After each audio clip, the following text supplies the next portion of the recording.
Assalamu alaikum wa rahmatullahi wa barakatuh. Aujourd'hui, je vais vous faire découvrir une phase du projet qui a été la recherche de notre monteur son. Et cette recherche nous a donné à déboucher sur de grandes surprises et un grand étonnement.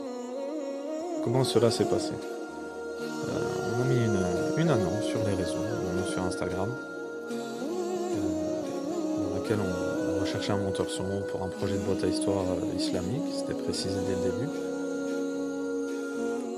avec certains critères de sélection. Et du coup, on renvoyait cela vers un formulaire en ligne pour nous faciliter le traitement des candidatures. Et à notre grande surprise, à notre grand étonnement, on a eu beaucoup de candidatures de non-musulmans. Pourquoi je vous dis ça?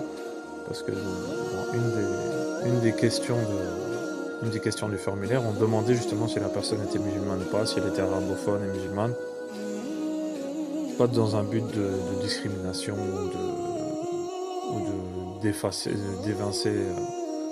des candidatures sur ce critère uniquement, mais juste à titre informatif pour savoir l'investissement potentiel des gens dans le projet et leur vision par rapport au projet. Et du coup, c'est pour ça qu'on a découvert que de nombreux non-musulmans avaient candidaté. Et du coup, on les a contactés, enfin on a contacté certains d'entre eux en tout cas selon plusieurs critères. Je les ai appelés et je leur ai dit, j'étais d'ailleurs étonné de leur intérêt pour notre projet. Je leur ai posé la question, qu'est-ce qui vous motive en fait pour travailler dans ce projet sur des histoires liées sur l'islam? Et ce qui est ressorti pour la plupart d'entre eux, c'était selon leurs expériences, selon leur vécu. Certains avaient vécu un peu au Maghreb, avaient certaines connaissances, avaient une certaine expérience, avaient voyagé, avaient vu des choses, et avaient donc des bons a priori. Et voilà, ce qui ressortait beaucoup, c'était les valeurs universelles que peuvent porter notre projet. Parce qu'effectivement, notre projet est de transmettre les valeurs et principes de l'islam aux enfants. Et dans ces valeurs et principes de l'islam, il y a des valeurs qui sont communes à beaucoup de personnes. Alhamdulillah.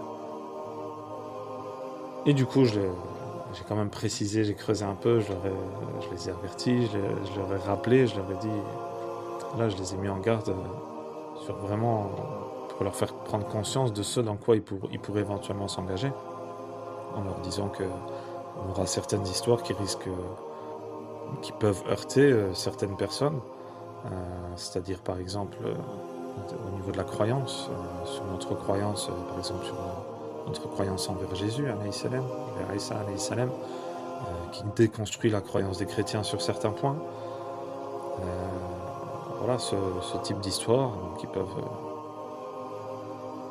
gêner certaines personnes, ou des histoires sur les fêtes de Noël, par exemple, sur plein de sujets, sur plein de sujets liés à notre religion qui peut gêner certains. Alhamdulillah, ils avaient conscience de ce dans quoi ils s'engageaient. Et après une sélection par rapport à plusieurs critères, après des tests avec certains d'entre eux, alhamdulillah, on a trouvé notre monteur son qui s'appelle Mathieu, qui travaille avec nous maintenant depuis un bon moment, qui a fait un travail formidable, un travail vraiment exceptionnel. Mathieu qui est très investi dans notre projet, il a fait beaucoup d'efforts pour notre projet. Et alhamdulillah, ça donne un résultat qui est magnifique, avec de nombreuses histoires immersives, vivantes, par sa cause, par son travail. Et alhamdulillah, vraiment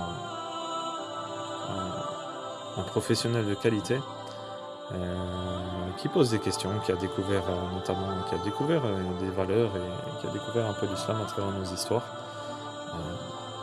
Il a poussé à certains questionnements, on a eu certains échanges aussi également. Alhamdulillah, on demande à Allah qui lui accorde le meilleur. Et si vous voulez en savoir plus sur Mathieu et sur ce qu'il pense du projet, je vous invite à découvrir son témoignage disponible sur Instagram, dans lequel il répond à certaines questions et parle de ce projet, parle de nos histoires et parle de son regard sur l'islam et sur la situation qu'on peut vivre en France et sur ce que lui a ressenti. Je vous invite dès à présent à retrouver son témoignage qui est très enrichissant. Alhamdulillah.